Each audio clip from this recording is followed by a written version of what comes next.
Hey folks, Quill18 here, bringing you another League of Legends commentary. Fresh off of my last video of the uber cheesy Ashe, we've got the super king of cheese, Garen. Well, I mean, it's not like he's necessarily cheesy, but he kind of seems kind of OP right now. And part of the reason I'm playing him is, A, I'm always trying to play different champions, partially so I could bring you guys some very high quality videos. This is how much I like you. But you know, it's just kind of interesting to try different people out. So, yeah, here I am playing Garen, the very, very flavor of the month champion.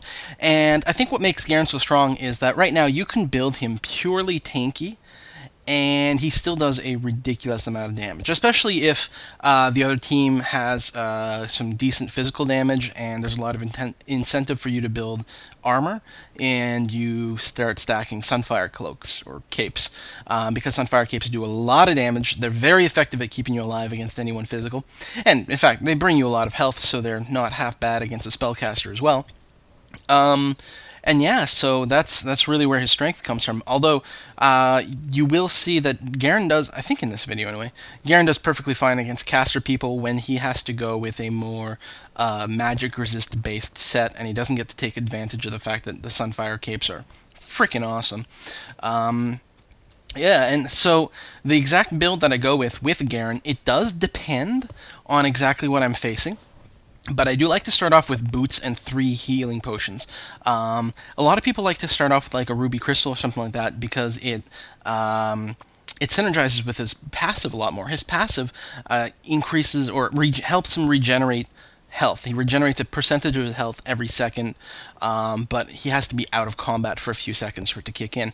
So in the laning phase, it's very good because if you take some damage, you just back off a little bit and your health charges back up.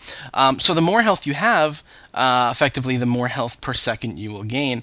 But I don't know. I don't find it's that huge. Like adding the ruby crystal, I don't find makes a big difference early on. And you know, I just rather get.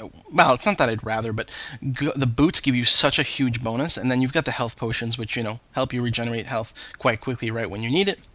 So what the hell, right? And yeah, and the boots really enable you to get a lot of kills. Now here it's going to be a little hairy at first because I'm actually going to be 2-on-1 because we've got a Warwick on our side.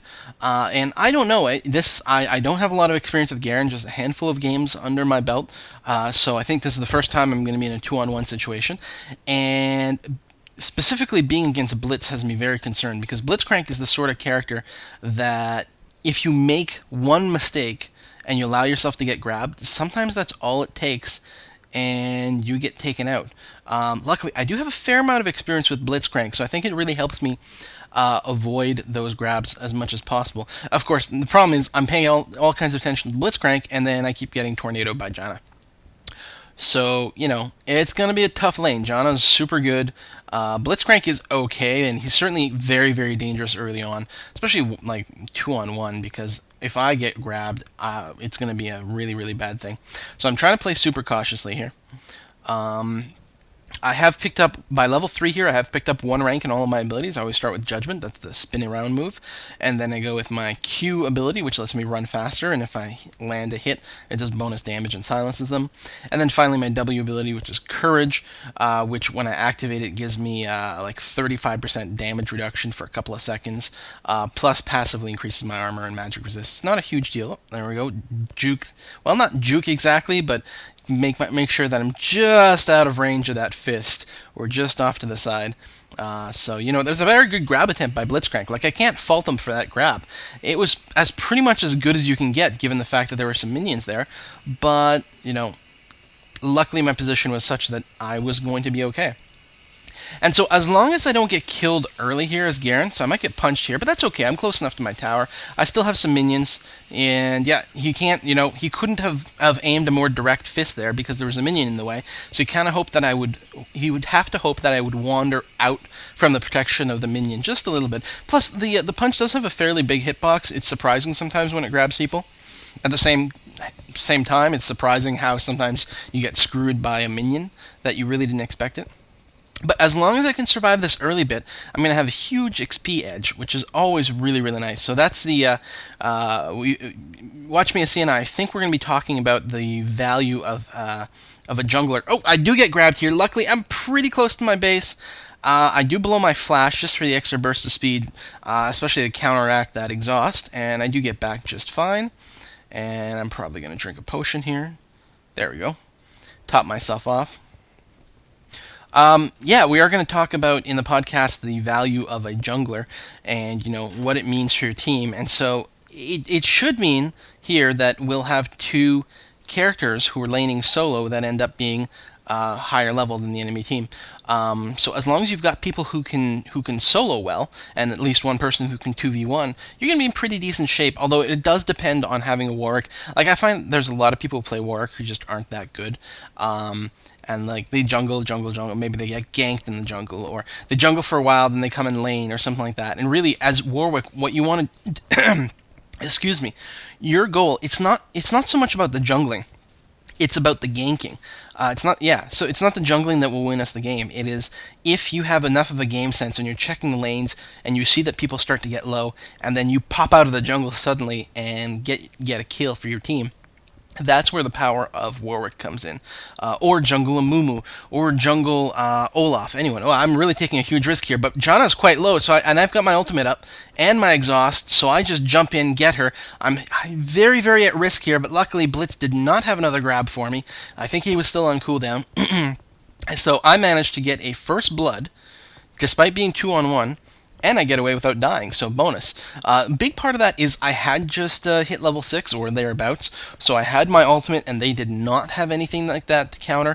Not that these two champions have, super powered ultimates, although I suppose Janna could have just knocked me away with hers, and that would have been kind of frustrating, but I saw an opportunity and I decided to just go for it and risk it.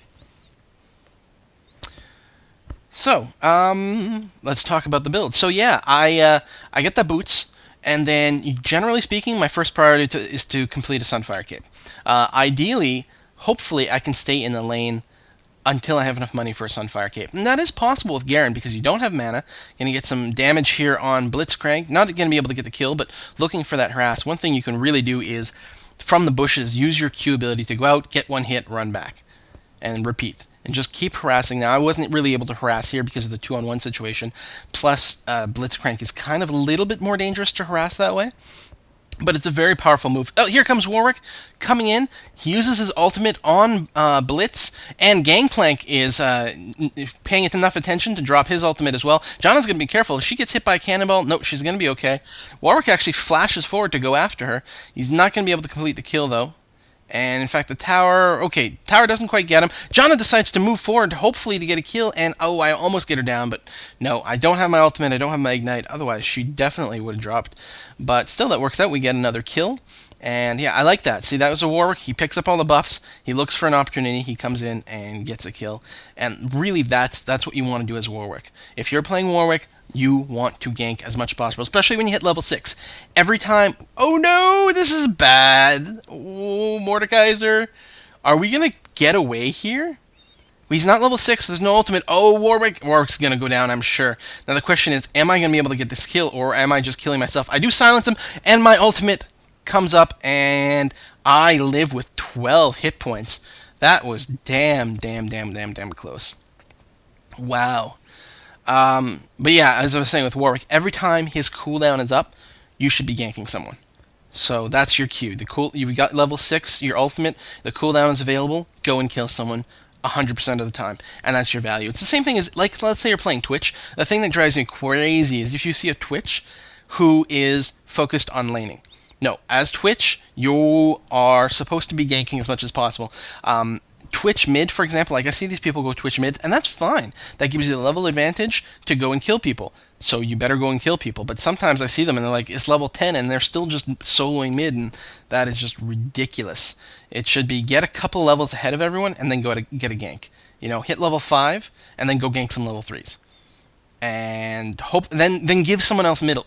And then you just keep going around ganking the crap out of everyone. But back to Garen. So yeah, I get the Sunfire Cape. I've got most of the components right here for it.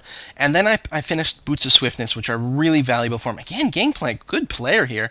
Lots of good sense about what's going on. I am exhausted here, but I'm going to apply some beats to Blitzcrank. I'm not able to get the kill. No ultimate available there. Get him pretty low. I'm sure he's going to be forced to run away, although if he hangs around... I may be able to turn this into a kill here. He's certainly close. I drop a ward into the bush. Especially after that Mordekaiser came up from behind, I thought, okay, well, there's at least one player on the team who likes to get creative with his moves. Here we go. The tower has aggro on the minions. I'm going to move in here. It's a little bit risky because he can bounce me up. Oh, and Malhazar comes in, stuns me in tower range. Oh god, this is bad. Am I going to be able to escape? I'm ignited. He's chasing me. I think I'm going to die. I don't know why I did my spin there. And Amumu comes in and saves me. Oh, thank you, Amumu. Oh, so close. So close. And look how much health I've already regen. Sick. I think I was down to 1 bar, and I'm up to like 3.5. 4 now. Wow, just ridiculous regen. Some fighting going on here, but we're all pretty low, so I don't think we want to engage yet. I'm going to run home. I've got enough money. The 700 gold is all you need. Woo, nice. I'm happy that Ezreal thing didn't hit me. Jaina's in the bushes there.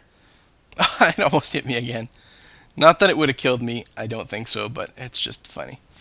Yeah, Sunfire Cape, Boots of Swiftness. Just being able to chase people down is so important because you don't have a way to slow people, really. So you need to have the extra speed on them. Your Q helps to close, but you need to be able to keep pace with them. So I don't think there's any other option. Unless you were fighting a super CC heavy team, then you might want Merc Treads. But that's all. Even against a physical team, I would never go Ninja Tabby on this character. Always Boots of Swiftness, 100%, I'm sure.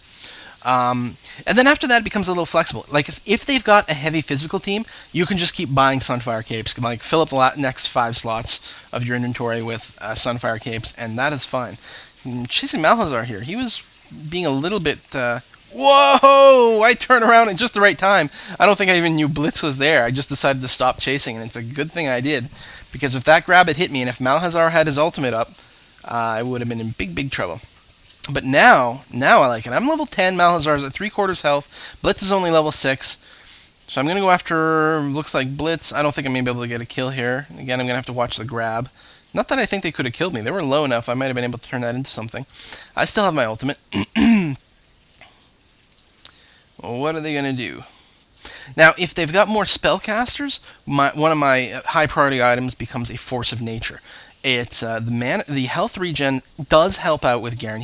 You're going to end up with a lot of health, so the passive or the unique passive is actually fairly valuable on him. Get a few beats. I get pulled in here, but you know what? I don't mind at all. I think I'm going to ignite and drop my ultimate. Oh no, I get stunned, so I can't actually launch my ultimate. I'm going to run away. I'm super, super low. Oh no, get in the bushes, break line of sight. That was close. Yeah, so all the health regen really works out quite well on Garen. Even though I discount it normally as a stat. It also gives you an extra movement speed increase, which is really, really valuable. And of course, a ton of magic resist, so that's nice. One of the other items, though, that's really good on Garen is the Guardian Angel. I mean, it just gives you more health, more armor. Or, no, not health. I mean, armor and magic resist, which is good. And it also, of course, brings you back from the dead. And Garen is so hard to kill. Once you've got the Guardian Angel buff, you're very hard to kill, and in fact, it gives people no incentive to come after you, so you can really safely initiate. And some people might take some pot shots at you, but ultimately they're going to try and focus on someone else. Which, I mean, sure, you're a tank, you kind of would rather they go after you than the squishies, but the squishies are usually behind you, so if they're ignoring you, they have to run all the way through you to get to the squishies, and the whole time you're whirling around, you're dropping all your special abilities, and just generally making a nuisance out of yourself, plus firing them and whatever, so that is perfectly fine. Garen's very strong early on as well. Like, I'm a 4-0-0 right now, which is quite good. And if you can get a score like this and then turn that into a Guardian Angel, it's just very demoralizing for the other team when you personally have such a good score and become unkillable. They are not going to be particularly happy, and they're going to be very inclined to surrender early. I'm going to lose this tower here, though, which kind of sucks. And, oh, I do get grabbed. I think I may go down here. I get punched. Yeah, I should have just stayed away, knowing that the tower was so low. That was a misplay on my part. Curious to see what I'm going to get next. I may be debating another Sunfire. Oh, well, I gotta finish my boots. Come on, what are you doing? No, boots now. There you go. I knew I could do it. Okay, Boots of Swiftness.